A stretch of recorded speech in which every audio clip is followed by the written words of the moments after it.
With me now, Middle East expert Brigitte Gabriel and terrorism analyst Eric Stakelback.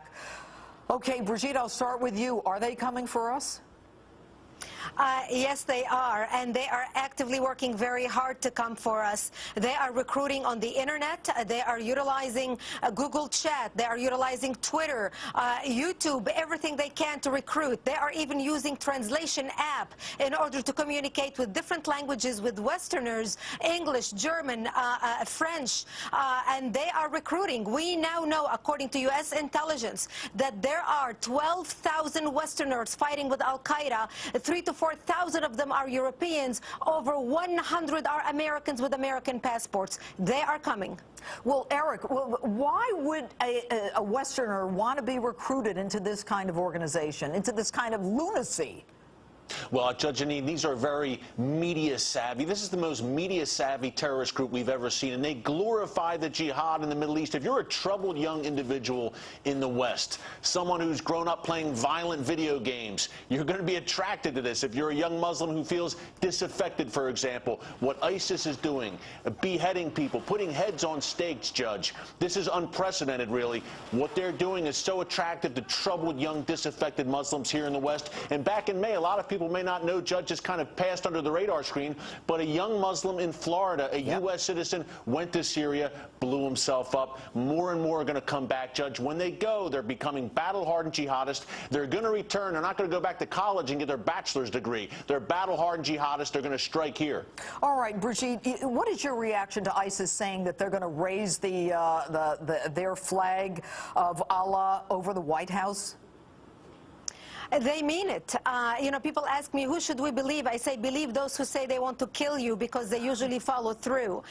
They have a goal. ISIS has a goal, and they are going after their goal. And first, they're going to kill the Jews and the Christians, and then they're going to come for America. We are the bullseye.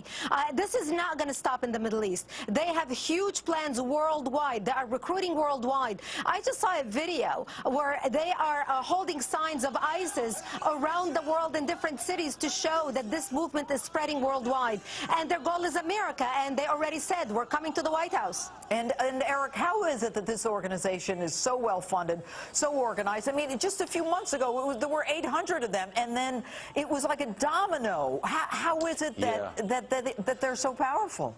You know, Judge, what they're doing is when they conquer a town, when they conquered Mosul, for instance, look, they're seizing local banks. They got hundreds of millions of dollars out of the largest bank in Mosul. Now their worth is ISIS some $2 billion.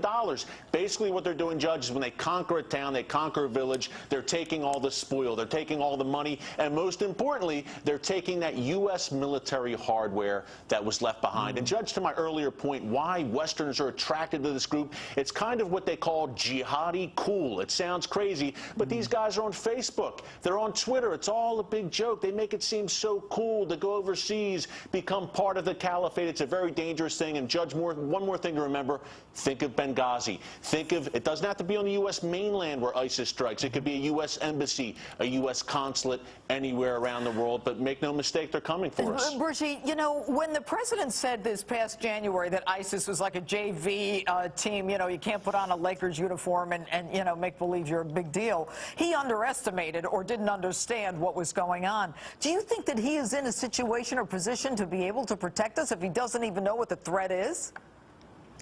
No, he is not. He is clueless about the threat. As you very eloquently stated in your opening statements, he just does not know what's going on. We have a community organizer right now running our government and does not know where to start and where to end. He has underestimated our enemy.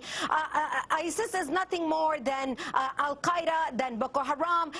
Actually, it's even more dangerous than all of them. What brings all these organizations together is their goal of establishing a caliphate where Islam reigns supreme above all religions. That's what they believe. They believe Islam is supreme and every other religion should submit to Islam. That's why they've got their eyes on us. And this president has underestimated them over and over again. And not only them, but Al-Qaeda, all the other radical groups worldwide. All right, Brigitte and Eric, thanks so much for being with us tonight. Thank you, Judge. All right.